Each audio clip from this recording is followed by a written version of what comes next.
And for the third time of me being kicked out for no specific reason, just says error, game error. And I had to report it. Anyway, back on again. Chew. So jump out of the YouTube one that you were on and jump over to this one, because we are now live again via a different stream called the exact same thing. So when we're watching it back later, I'm sure it'll be an absolute nightmare. But as you can see on track, there's absolutely hell on all over the place. There's loads of people bunched up. So I don't know what happened in that 30 seconds that we've been off air, but that is what's going down. It looks like there's loads of transitioning. Knight finding himself in P11, looking for a way around the outside. Farrell with a fastest lap, and Knight on an unbelievable take by DeRoy. He's absolutely flying. We've got the intervals on, but let's have a little look at what tyres everyone's on now. Mediums at the top. 12 for Cal Cohen. Where Steiny 4/10. So Steiny, yeah. Shoe Extra's gone fastest lap in the mediums. Oh yeah, 3 laps of mediums. Yeah, he set the fastest lap of the race. Right, okay. So there's a few obviously been in. Come on, McConey. PO in the chat. Good evening, boy. My hermano, my brother, Pearson. Not blood, but everything else. Right. Jesus, 7/10 behind DeRoy on those 13 laps of the hards. You can see at the top there's only 2 laps of mediums for Farrell, who clearly thinks that the pace on those is going to see him well for the last 8 laps. Is he going to be able to make the best part of 10 seconds up, though, on Calcone, that's currently cruising on 12 laps of mediums? Just still on board with Indian Jesus. He's been right up to Roy for majority of this lap, but it doesn't look like he can get the turn done, the take done at the moment. T. Griff also is only on 1 lap of mediums. Keep a little eye out for him in P9. But there is certainly a gap between Farrell and Liam of 6 seconds, which is a lot to think that they can, any of sort of 6 to 12 can get in the top 5. I think the top 5 might be seeing themselves as they are. But DC's just dropped into the pits, and he's the first of the mediums to drop. So maybe Strauss and Calcone will be both pitting on those mediums and not going to try and take them off to the end and maybe come in for the soft. Someone's ghosted on track there. I don't know why. It looks like it's the McLaren, and that's probably because it's Tobes. Potentially, there might be a lap behind. Yeah, it is. Yeah, that's Shoe Extra.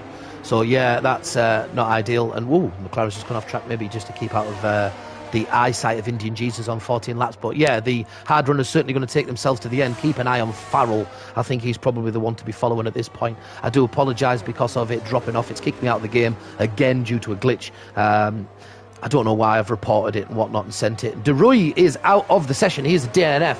And that is where? Where is that? That is there.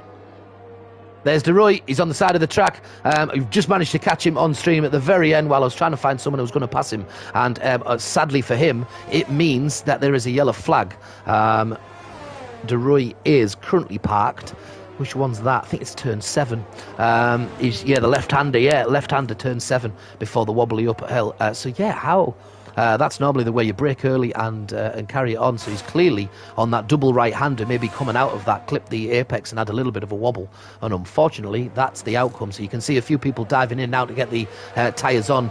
Jack, Clerpiard, I would imagine both putting softs on. Doesn't look like Clerpiard has actually. He's come out in mediums, but I think a few of them will come out in softs because that would be the clever thing to do.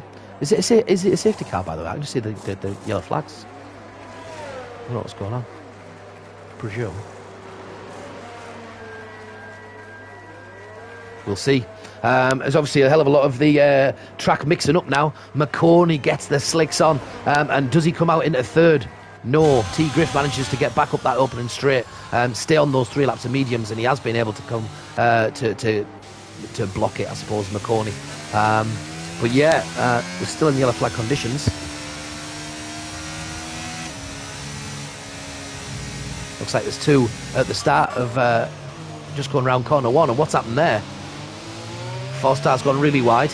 Stanley on the inside has clearly had a bit of bother there. He didn't get away at all there. What happened there? Unless they're staying behind a delta. Maybe. I wish it would tell us more. Certainly would be nice. Let's just hang fire, see what happens.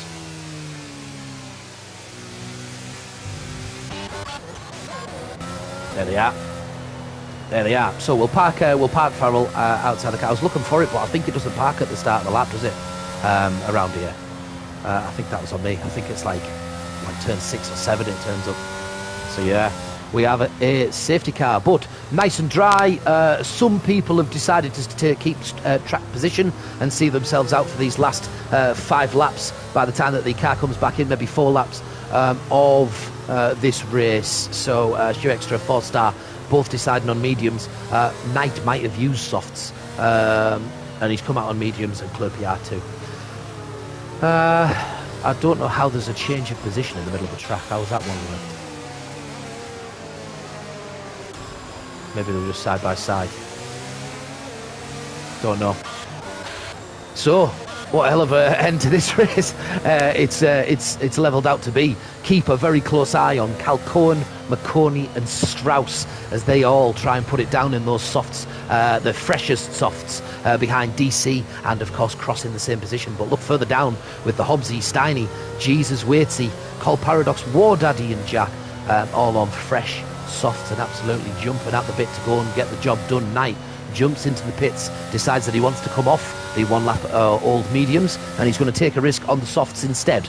I only imagine that's what his plan is, but at this point I think I'd have stayed in the mediums and just had track's position. To be fair, it's going to be difficult to get past in the first few laps, especially because they'll all have full ERS.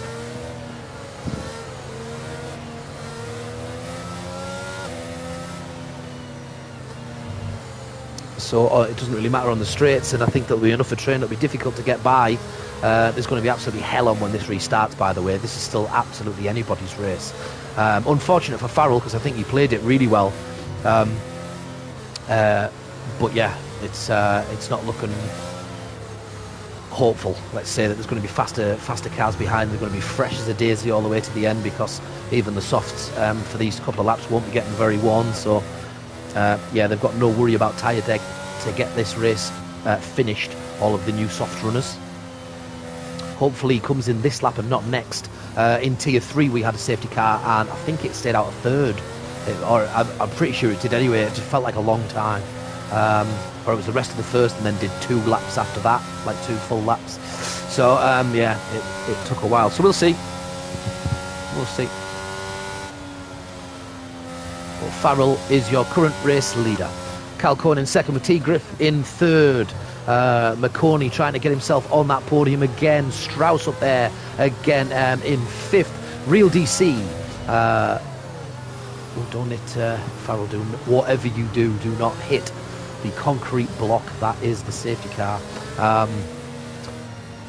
Yeah, DC up there, Cross in behind him. So it's a nice spread of the constructors, I would say, up there. Obviously the Astons are doing pretty nice, but other than that it's quite a fair split right across the whole of the top 10. So that's good to see.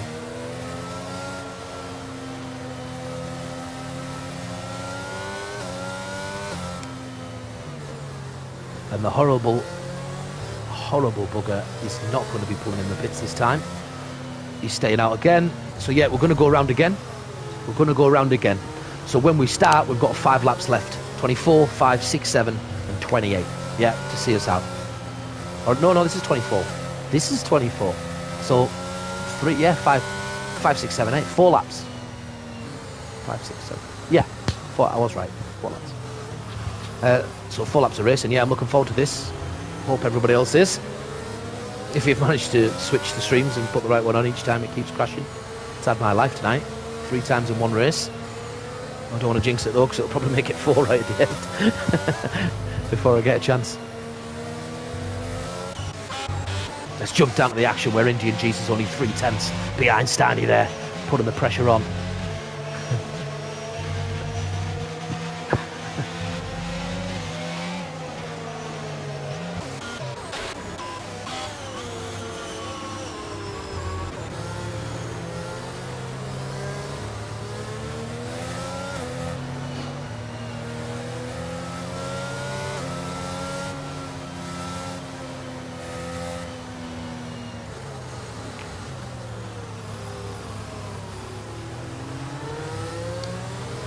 Unfortunately for Waitsy, he showed so much pace early on in this race, and he was doing really well, and the straight line speed was a joke, and then just unfortunately got into a bit of bother, and he's now down in 13th.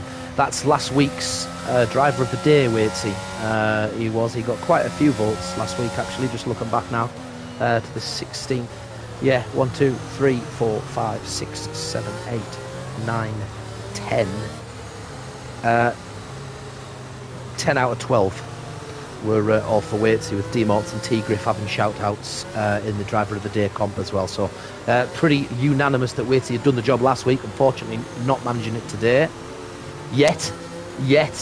There's 4 laps still to go. P13, fresh kicks. Why not?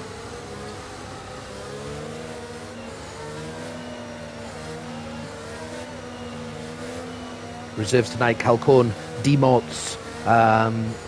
Is D-Morts in this? He's not, is he? Sorry, no, just Calcone. They were just down as.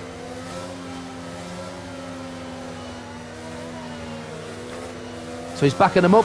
It's in. Is he going to go early? I tell you what, looks like he has, you know. He's wasted absolutely no time, Farrell, whatsoever. He's put it down early and just went to take on that final corner without any messing about, no wavering about to the line. Bang, let's go. Love that. Of all the time in the world for that. And he's got his just deserves, because he's managed to pull out a little bit. He's a little bit of a late break, but he's managed to carry decent speed in behind. And we can see there that nobody looks like they're doing anything too silly up there at the top. Everyone really, really relaxed coming out of that. I thought there would have been a hell of a lot more movers and shakers through the field, and people trying to get one little launch to get in front, because obviously once it gets into this train it's going to be difficult, but it looks like everyone's staying safe. Great little view of the rest of the track there, fantastic, and everybody in the exact same positions as they were just a second ago. So that is a very, very, very clean restart, Tier 2. Well played. That other tiers need to have a little watch of that and look at that for a restart. That's really good.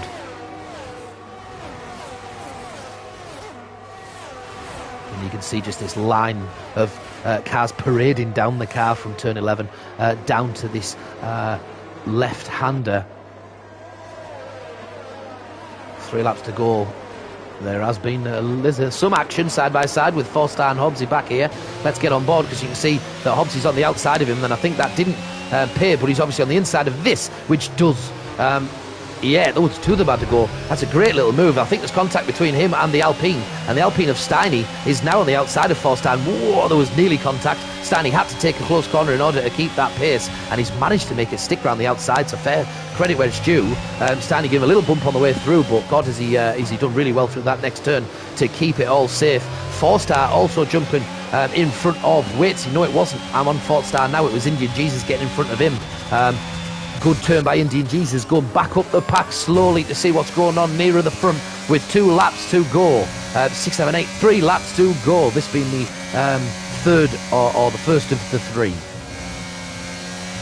McConey still in 4th, got those softs. He is only half a second behind T-Griff, but T-Griff looks pretty solid today. He looks like he's been driving really well. I shouldn't have said that just yet, but certainly not on that corner, but he's doing really well on those mediums. 7 and 8, can Farrell and them do enough? And that looks like there has been a bother for Waitsy once again, who finds himself dropping about 2 or 3 spots further down the track. Waitsy going all the way at the back, and you can see there on the little map on the right hand side, War Daddy's Aston just taking him in turn 10.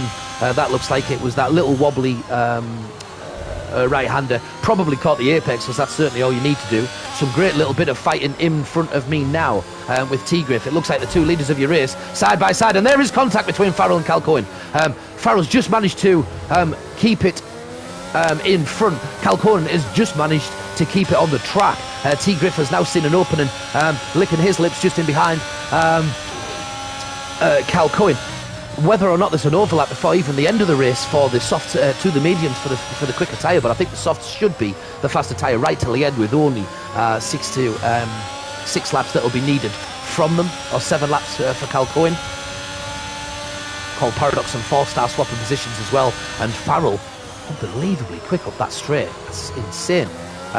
37 versus Farrell's 62% ERS, so Farrell has played this really well. Clever race, credit where it's due. He's played it cleverly.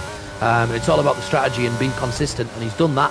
He's done it in the right places. He's made some good decisions, and he might just get this job done, despite there being, 5 lots of softs behind him, Baron T. Griff, who has also got a little bit of a gap there. Strauss, is he going to be able to launch an attack?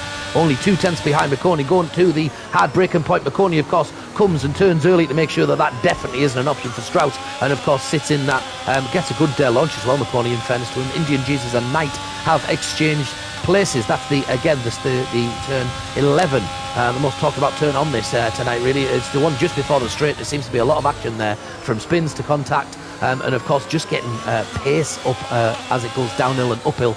The undulations of the track can make it very difficult for downforce and for grip, as we were saying before. It's a good place if you can get a good launch on it. The time can be quite big on track if you were to get it wrong. And Hobbsy and Knight obviously side by side in P10 and P11 again, and looks like Hobbsy's got the better of this one. And whoa, there has been a spinner as he's gone to get the power down, and Knight is gone. That enables Jesus to slide through into 11, and Knight is out of the positions, and let's Four-Star get into the final points position of P11. This is lap 28 we are on. I've just had to go to the ones at the front to see where we're at. So we'll go to the front of the pack. Farrell, is he going to be able to hold on one more lap? Is Cal Cohen in behind him? T. Griffin behind him. We'll just keep flicking through them. Yeah, all on turn 1, aren't they? Knight's retired. He's called it a night. It's just not been his in the end. That's unfortunate that he's dropped right back down there. Knight, of course, very good driver. So, unfortunately, just not his night. I didn't even mean the pun that time. I did the first time. So, Farrell gets onto the long straight. This is going to be the opportunity. If Cal Cohen was going to have an opportunity to get past him, it's now. With 0% in his ERS, I don't think it is going to be now. What, Daddy get a 3-second penalty? Unfortunately, he's not in the points anyway, so it didn't really matter in the grand scheme of things. In terms of losing that time and anybody getting by him as a result. And Cal Cohen makes a little bit of a slip. T-Griff doesn't look like he can better him time anymore. And there is a double swap with Steiny. Has gone in front of Shoot Extra, and of course Indian Jesus swapped with Hobbsy, I think. So yeah, there's hell on back there on the track. You can see the line of cars coming around the final few corners. I can't wait for a drink. But Farrell, long sweeper, he's actually pulled away, so maybe those softs are starting to get a bit slower. He's pulling away with 10 laps on those mediums, and he comes around the final corner for what I can only describe as a deserved victory. It's a win that deserves a win. Great race by Cal Cohen. The two behind him, McConey and T. Griff, fantastic effort from them two. McConey, of course, to stick on one of those hards around the mediums for so long. Had a great second stint, I think it was, before the safety car, and put the mediums on towards the end. Strauss coming in 5th with the DC. God, everyone passed the line pretty close to each other. Unfortunately, Waitsy, it's not going to be his day in the end, although showed signs of brilliance at some point, and he's actually put himself out before the line there. Did he? Or did he pass the line? Oh, he did pass the line. I thought he'd actually done himself before passing the line. Not that it would have mattered in the points of points. But Jack's going to be the final person to pass the line with these two scattered all over the track. And that's going to call it a day for today. That was class. Honestly, I love USA. Great track to drive. Always hell on in terms of on-track battles. But I love it in terms of just a great track to drive. Really, really good. Always is. For those of you that normally get the interviews, I apologise, I'm not doing it this week. It means trying to find all your names and start searching for you while I'm on the chat. It's a bit of a chew on, so you'll have your main man. I think it's Jonathan, isn't it? So your main man's back on. Cool dude. Geezer. And then, next week he'll be returning for your chance to watch all of these drivers again at the Hungaroring in Budapest for the Hungarian Grand Prix. So that'll be next week in seasons. Season are we on? 8. And it's been an absolute pleasure actually filling in tonight. It's something that I don't do normally on my own. I've been covering with Indigo on a few of the races for other tiers. But yeah, it's been really good. I have been in this tier before with one or two, but I've covered T1 as well. But yeah, for the people that have been watching all the way through, really appreciate that. Really do. And thanks for having a little bit of input and a bit of banter in the chat and stuff as well. It's good crack. Long may that continue. But there's your Formula One grid. Ariel Farrell wins from grid 8th P8 to go second. With 2 stops to go and win it for the Williams, so well done him. Behind you've got Cal Cohen in P2, T Griffin P3, the Alpine of McCorney in P4, the Alfa Romeo of Strauss P5, Real DC dropped to 6 towards the end. I think him and Strauss were the other way around at one point. Cross, Shoe Extra, Indian Jesus, Steiny, Hobbsy, 4-star, Clupia, and then Cole Paradox. And with 3 seconds to go, I'm going to have to slide down to the ones at the bottom. Not Jack getting the fastest lap, but was P17, unfortunately, so it's not going to count for the extra point. I think you have to be in the top 10 to get the fastest lap on track. And it's not just the people in the points, because I had the fastest lap in P12 at one point and I didn't get it, so we need consistency. I'll be fuming. Right, that's it. Thank you very much, Tier 3. Thank you for everyone watching. Thanks a bunch. That was enjoyable. And yeah, we'll see you next week. Same time for Tier 3. For Tier 2, sorry. Don't forget Tier 3's on Monday. But for now, Tier 1. Get yourself over there. That is currently on YouTube and currently live. Go and have a little watch of that race. I'll pop over and do that myself as well. But yeah, thanks very much. We'll see you next time. Ciao.